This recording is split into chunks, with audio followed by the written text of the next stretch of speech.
Hello दोस्तों, मैं अमिता भास्कर। आज हम इस क्लास में पढ़ने जा रहे हैं नया चैप्टर। तो चलिए शुरू करते हैं आज की वीडियो। तो चैप्टर का नाम है दोस्तों स्वास्थ्य, स्वच्छता एवं पोषण। तो इसमें देखते हैं पहले स्वास्थ्य के बारे में। ठीक है, तो देखते हैं इसमें। तो विश्व स्वास्थ्य संगठन के अनुसार स्वास्थ्य पूर्ण शारीरिक, मानसिक और सामाजिक सेहत की स्थिति है, केवल रोग या अपंगता का अभाव नहीं। ठीक है, इसमें देखते हैं आगे। एक व्यक्ति के लिए स्वास्थ्य का अर्थ है स्वस्थ वातावरण में, स्वस्थ परिवार में, स्वस्थ मन तथा स्वस्थ शरीर का होना ही स्वास्थ्य हमारा कहलाता है। आगे देखते हैं। स्वस्थ शरीर की शारीरिक या मानसिक संरचना को यदि किसी कारण से अवरुद्ध होना पड़ता है तो वह हमारा रोगग्रस्त अवस्था कही जाती है। आगे देखते हैं इसमें अब मानव स्वास्थ्य को प्रभावित करने वाले कारक कौन कौन से हैं। तो इसमें देखते हैं मानव स्वास्थ्य को प्रभावित करने वाले कारकों को दो वर्गों में बांटा जा सकता है। पहला है हमारा आंतरिक कारक। आंतरिक कारक में देखते हैं तो अंगों का कार्य न कर पाना आंतरिक कारक के अंतर्गत जो प्रभावित करने वाले कारक हैं। अंगों का कार्य न कर पाना, आनुवांशिक रोग हो गया हमारा, हार्मोन हो गया, हार्मोन अनियंत्रित आदि, ये सभी आते हैं जो है आंतरिक कारक के अंतर्गत। आगे है दूसरा हमारा बाह्य कारक के अंतर्गत देखते हैं। तो बाह्य कारक सूक्ष्म जीव, एल्कोहल, नशीले पदार्थ एवं अपर्याप्त भोजन आदि, ये सभी जो है बाह्य कारक के अंतर्गत आते हैं। आगे देखते हैं अब इसमें पहले देखते हैं आंतरिक कारकों से होने वाले रोग। इसमें देखते हैं तो आंतरिक कारकों से होने वाले रोग जो हैं वो निम्न हैं। पहला तो है इसमें हार्मोन संबंधी रोग। हार्मोन से जो संबंधित रोग होते हैं उन्हें देखते हैं। तो वो है क्रिटिनिज्म हो गया, मधुमेह रोग हो गया, बौनापन हो गया, महाकायता रोग हो गया। ठीक है, अब दूसरा है हमारा आनुवांशिक रोग यानी कि पीढ़ी दर पीढ़ी चलने वाले रोग जो है दोस्तों, पीढ़ी से दर पीढ़ी यानी कि पिता में है तो बच्चों में जो रोग चले जाते हैं इसी को आनुवांशिक रोग कहते हैं। तो जैसे हो गया हीमोफीलिया, हंसियाकार कोशिका, रक्ताल्पता आदि। ठीक है, अब तीसरा है हमारा अंगों की कुंसंक्रिया से उत्पन्न होने वाले रोग।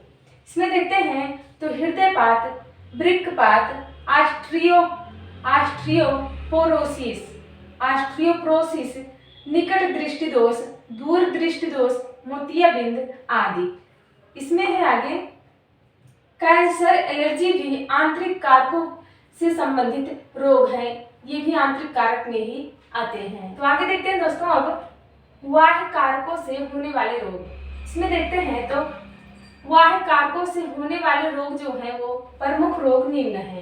पहला है इसमें प्रदूषण के कारण जो रोग होते हैं देखते हैं। तो प्रदूषण से जो रोग होते हैं, फेफड़े के रोग हो गए, कैंसर हो गया हमारा, और त्वचा कैंसर इत्यादि आती है इसमें।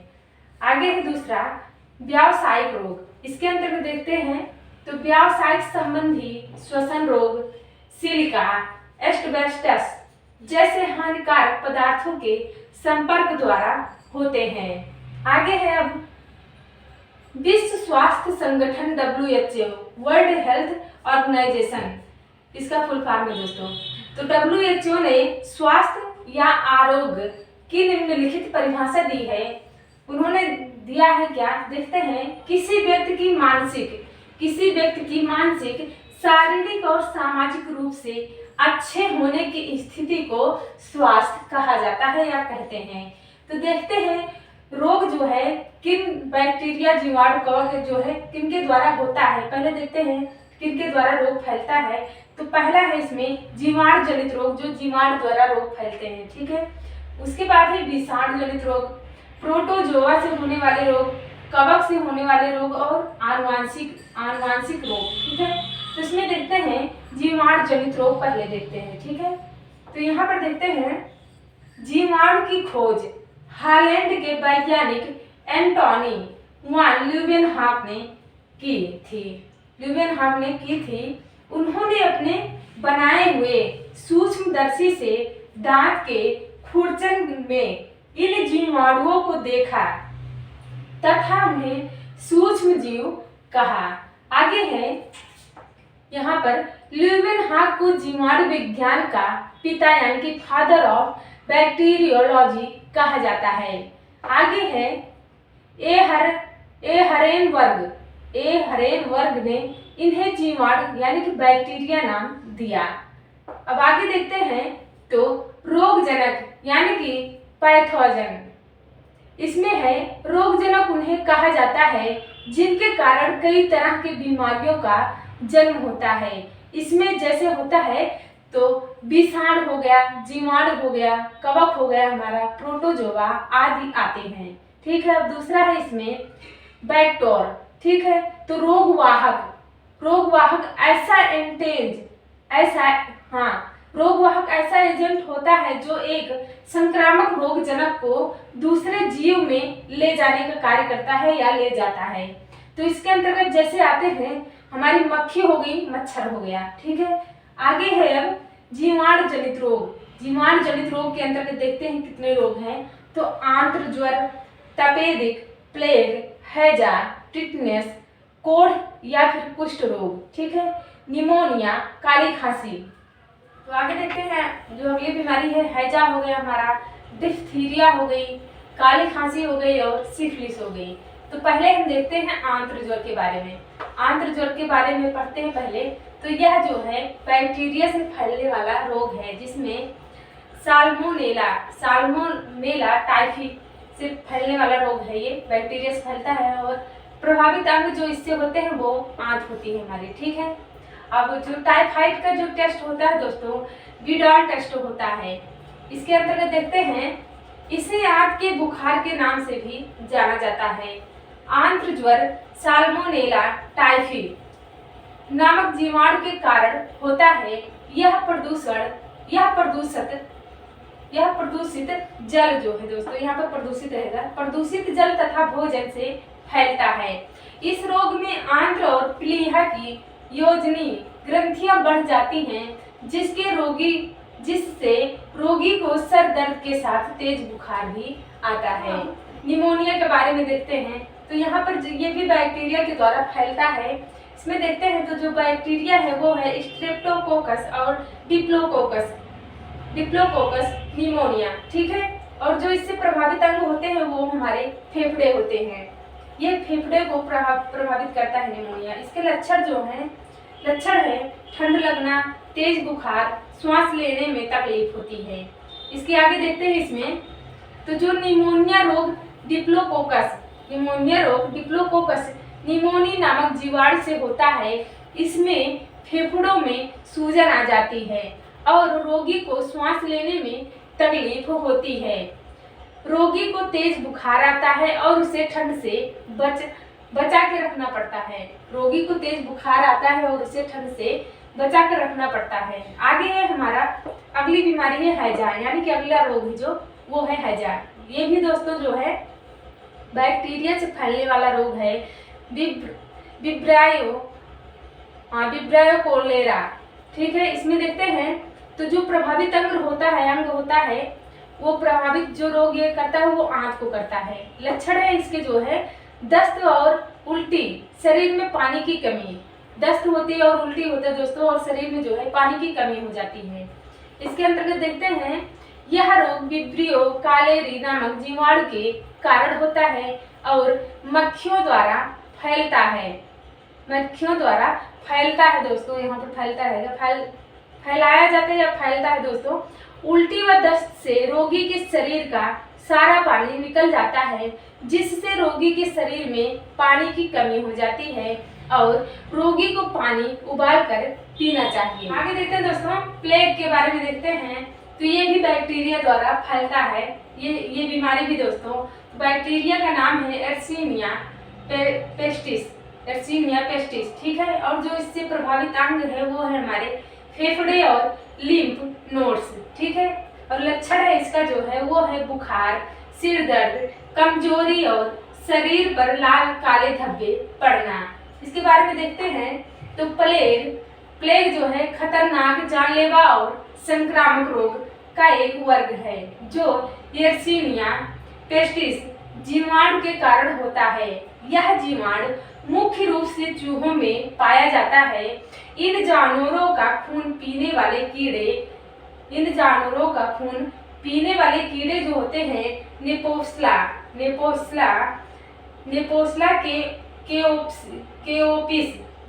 नेपोस्ला केओपिस नामक पिस्सू इस बीमारी को फैलाते हैं। इस रोग को ब्लैक प्लेग भी कहा जाता है क्योंकि काले चूहे रोगजनक के मुख्य वाहक होते हैं। यह हवा या संपर्क के किसी अन्य माध्यम से भी एक व्यक्ति से दूसरे व्यक्ति में फैल सकता है। आगे है यह शरीर के लिम्फ नोड्स में होने वाला संक्रमण है। लिम्फ नोड्स सूज जाते हैं, उंगलियां नीली या फिर काली पड़ने लगती हैं और रोगियों को बुखार, ठंड, कमजोरी और सिर दर्द के साथ गंभीर दर्द होने लगता है। तो ये लक्षण थे दोस्तों प्लेग के। अब देखते हैं डिप्थीरिया के बारे में। डिप्थीरिया बीमारी के लक्षण। तो इसके किस बैक्टीरिया से फैलता है दोस्तों? तो बैक्टीरिया का नाम है कार्निया बैक्टीरियम डिप्थीरिया। ठीक है, कार्निया बैक्टीरियम डिप्थीरिया। और जो प्रभावित अंग है वो है हमारा श्वास नली को ये प्रभावित करते हैं। और जो वैक्सीन लगती है दोस्तों वो लगती है डीपीटी वैक्सीन लगती है।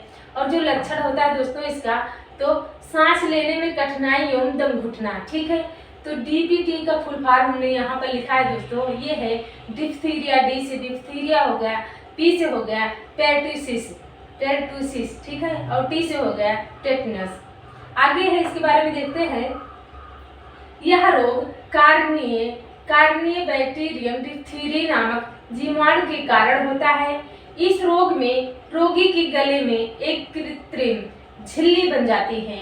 ये इस तरीके से दोस्तों, जिस तरीके से हमने दिखाया है यहाँ पर, ये गला है और यहाँ पर इस तरीके से झिल्ली बनी हुई है। ठीक है, झिल्ली बन जाती है जो श्वास अवरोध का काम करती है, यानी कि श्वास लेने में प्रॉब्लम होती है श्वास ऊपर नीचे लेने में। ठीक है, तो अवरोध उत्पन्न करती है, यानी कि रुकावट उत्पन्न करती है। इससे रोगी की मृत्यु भी हो सकती है।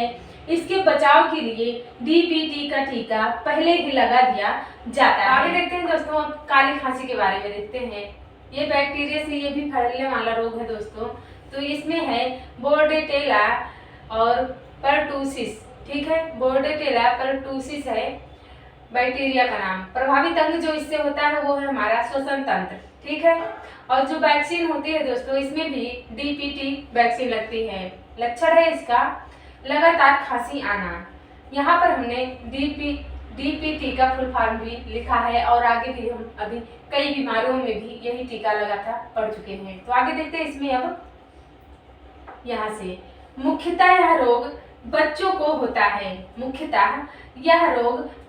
होता है और इसका प्रसार हवा द्वारा होता है। यह रोग हीमोफिलिस परटूसिस या बोर्डेटेला परटूसिस नामक जीवाणु से होता है। इस रोग से बचने के लिए डीपीटी का टीका लगाया जाता है। आगे देखते हैं दोस्तों, अब हम टिटनेस के बारे में देखते हैं। तो ये भी दोस्तों जो है बैक्टीरिया से फैलने वाला रोग है। यहाँ पर है कोलोस्ट्रीडियम टिटनेस, यहाँ पर है, ये बैक्टीरिया का नाम है। आगे है इससे जो प्रभावित अंग होता है हमारा वो है तंत्रिका तंत्र प्रभावित अंग है। और जो वैक्सीन इसमें भी लगती है दोस्तों वो भी डीपीटी की वैक्सीन लगती है। और लक्षण है यहाँ पर हमने लिखा है, इसका लक्षण है ये, तो तेज बुखार आना, शरीर में ऐंठन, जबड़ा, लाख होना आदि जो है। और यहाँ पर डीपीटी का जो है फुल फॉर्म देखते हैं दोस्तों। यहाँ से हम टिटनेस को धनुष टंकार या लॉकजैक के नाम से भी जाना जाता है। यहाँ कोलोस्ट्रीडियम टेटनी नामक जीवाणु के कारण होता है। इसके जीवाणु घाव से होकर शरीर में प्रवेश करते हैं। जैसे यहाँ पर दोस्तों हमने ये पैर बनाया है और ये हमारे लोहे की तीली हो गई या फिर लोहे का जो वस्तु होती है नुकीली, वो हमारे पैर में जब घुस जाती है तो इसी प्रकार से टिटनेस में फैल जाता है शरीर में। पैर के माध्यम से जब घुसता है दोस्तों, घाव से होकर शरीर में पूरे फैल जाता है। तो आगे देखते हैं दोस्तों, अगली बीमारी है जो हमारी, वो है सिफिलिस। सिफिलिस के बारे में जानते हैं। तो ये भी दोस्तों जो है बैक्टीरिया के द्वारा फैलता है। तो ये है जो ट्रोपोनेमा पेलिडम, ट्रोपोनेमा पेलिडम बैक्टीरिया का नाम है, और जो प्रभावित अंग है इससे वो है हमारा जननांग। ठीक है, लक्षण देखते हैं इसके। तो सिस्टर्न व योनि पर लाल रंग के दाने। ठीक है, आगे देखते हैं इस रोग का कारण ट्रेपोनेमा पेलिडम है। इस रोग का संक्रमण रोगी के साथ मैथुन संभोग करने से होता है। इस रोग में सिस्टर्न व योनि पर लाल रंग के दाने, बाद में शरीर पर चकत्ते तथा अंत में इस रोग में हृदय, यकृत व मस्तिष्क भी प्रभावित होता है। इस रोग में पेनिसिलिन द्वारा लाभ होता है। आगे देखते हैं अब तपेदिक या क्षय रोग। इसके बारे में देखते हैं। तो बैक्टीरिया द्वारा ये भी फैलता है हमारा। तो ये है माइक्रोबैक्टीरियम ट्यूबरकुलोसिस। ठीक है, माइक्रोबैक्टीरियम ट्यूबरकुलोसिस से जो है, ये बैक्टीरिया का नाम है, इसके द्वारा ये तपेदिक या क्षय रोग फैलता है। प्रभावित अंग जो है इससे, वो है फेफड़े हमारे। लक्षण है इसका दोस्तों, बार बार खांसी के साथ बलगम या खून आना। ठीक है, बार बार खांसी के साथ बलगम या खून आना। और इसके जो वैक्सीन होती है दोस्तों, वो होती है BCG। ठीक है, BCG वैक्सीन होती है इसकी। आगे देखते हैं, यहाँ पर लिखा हमने, यह एक संक्रामक रोग होता है। यह रोग